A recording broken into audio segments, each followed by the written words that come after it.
கலந்து ஆலோசனை கூட்டம் நடைபெற்றது.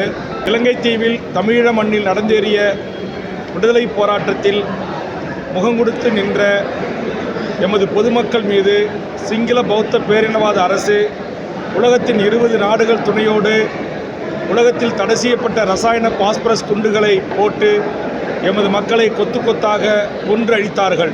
அந்த அழிவுக்கு உள்ளான எமது மக்களை சமூகம் இன்று வரையில் அவர்களுக்கான நீதியை பெற்றுத்தரவில்லை. ஒரு சர்வதேச நீதி விசாரணை வேண்டும் என்று கோரி எமது ஈழத்து உறவுகள் உலகத்தின் அத்தனை ஐநா மன்றம் உள்ளிட்ட அத்தனை அறமன்றங்களிலும் ஏறி இறங்கி வருகிறார்கள். எமது மக்களுக்கு இன்னும் நீதி கிடைக்கவில்லை.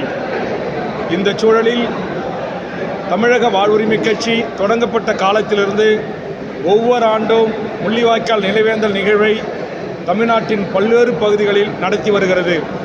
அந்த வகையில் இன்று விழுப்புரம் ஒருங்கிணைந்த மாவட்டத்தினுடைய நிர்வாகிகளுடைய வருகின்ற மே 18 சரியா மாலை 4 மணி அளவில் செஞ்சி கோட்டை அருகில் இந்த முள்ளிவாய்க்கால் நினைவேந்தல் நிகழ்வு மாபெரும் பொதுக்கூட்டம் நடைபெறுகிறது.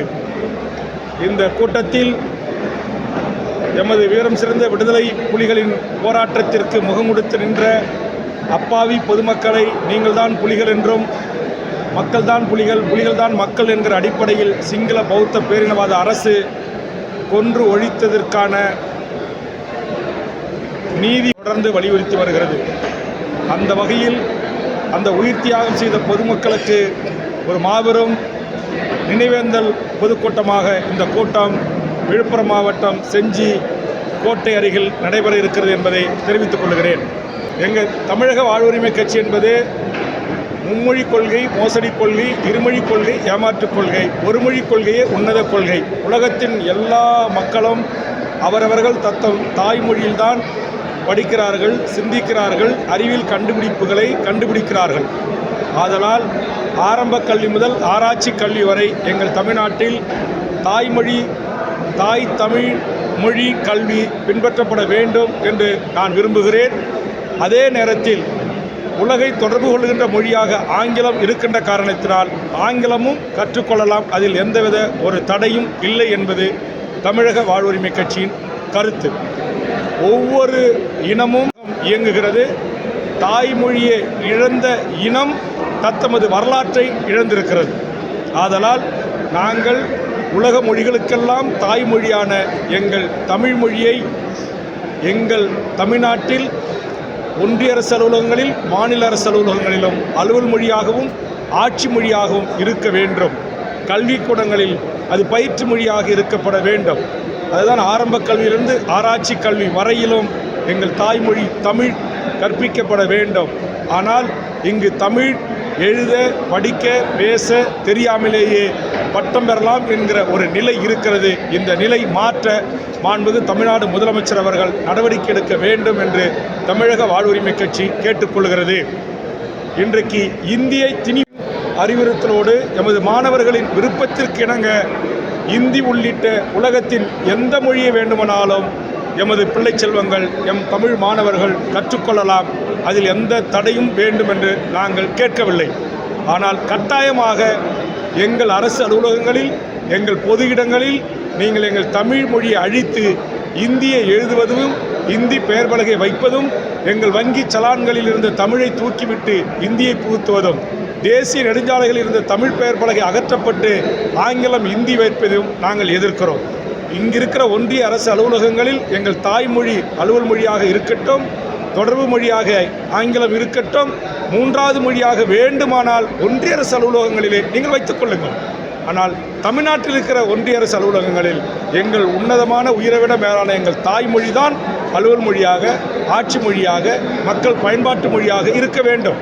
இன்றைக்கி வங்கிகளிலே தமிழ் இல்லை, தொடர்வண்டி நிலையங்களிலே தமிழ் இல்லை, விமான அறிவிப்புகளிலே தமிழ் இல்லை, இன்றைக்கு ஹார்பர் என்று சொல்லக்கூடிய நம்முடைய சென்னை துறைமுகத்திலே தமிழ் இல்லை, இங்கே இருக்கிற ஒன்றிய அரசு அலுவலகங்களிலே தமிழ் இல்லை. ஆங்கிலமும் இந்தியும் கோலோச்சுவதை ஒரு காலத்திலும் நாங்கள் ஏற்றுக்கொள்ள முடியாது. அதற்காகத்தான் நாங்கள் தமிழ்நாட்டில் இருக்கிற பெயர் பலகைகளிலே இன்றைக்கு இந்தி இருந்தால், ஆங்கிலமும் இந்தி இருந்தால் ஆங்கிலத்தை விட்டுவிட்டு நாங்கள் இந்தியை அழிக்கிறோம்.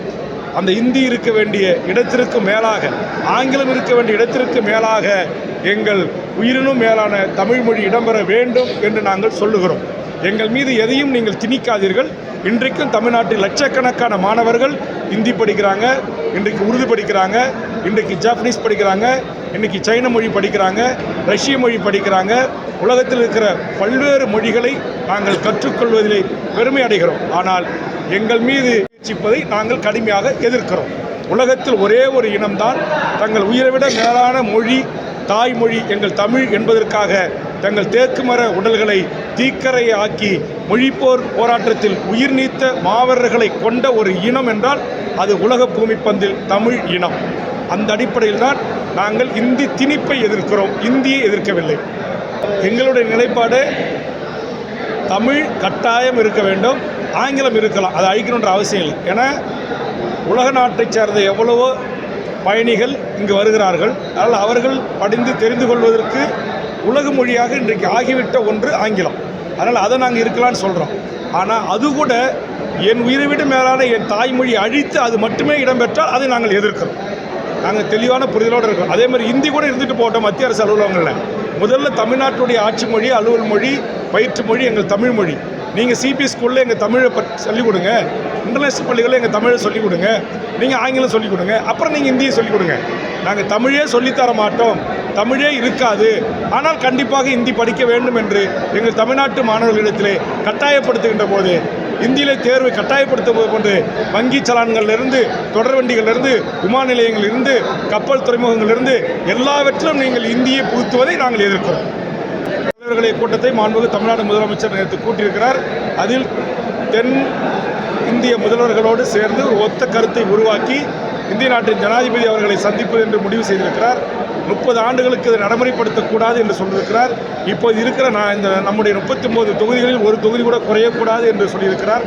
ஆக இதையெல்லாம் புறந்தள்ளி ஒன்றிய அரசு சர்வதிகாரத்தன்மையோடு தொடர்ந்து இந்தியை திணிப்பது போல் இன்றைக்கு இந்த மறு தொகுதி சீரமைப்பு என்கிற பெயரில் தமிழ்நாட்டுக்கு கிடைக்க வேண்டிய நாடாளுமன்ற உறுப்பினர்கள் எண்ணிக்கையை குறைத்து இந்தியை தாய்மொழியாக கொண்ட வட இந்திய மாநிலங்களின் எண்ணிக்கையை அதிகரித்து தமிழ்நாட்டு மக்களுக்கும் தென்னிந்திய மக்களுக்கும் துரோகம் இழைக்கின்ற ஒரே நாடு, ஒரே இந்தியா, ஒரே மதம், இந்து மதம் என்கிற கொள்கைகளை சட்டங்கள் ஆக்குவதற்காக வட இந்தியாவில் எம்பிக்களுடைய எண்ணிக்கையை அதிகப்படுத்துகிற இந்த சூழ்ச்சியை நாங்கள் முறியடிப்போம். தமிழ் சமூகம் அதற்காக வீதிக்கு வந்து போராடுவதற்கு முன்பாக நாங்கள் இந்தியாவில் ஒத்த கருத்துள்ள மாநில முதலமைச்சர்களிடம் இதற்குரிய ஒரு கலந்தாலோசனை கூட்டத்தை மாண்புமிகு தமிழ்நாடு முதலமைச்சர் முயற்சி எடுக்க வேண்டும் என்று நாங்கள் வலியுறுத்தி இருக்கிறோம். அந்த முயற்சி வெற்றி பெறவில்லை என்றால் அடுத்த கட்டமாக நான் தமிழ்நாடு அரசுக்கு நேற்றைய கூட்டத்தில் ஒரு ஆலோசனையாக சொல்லியிருக்கிறேன்.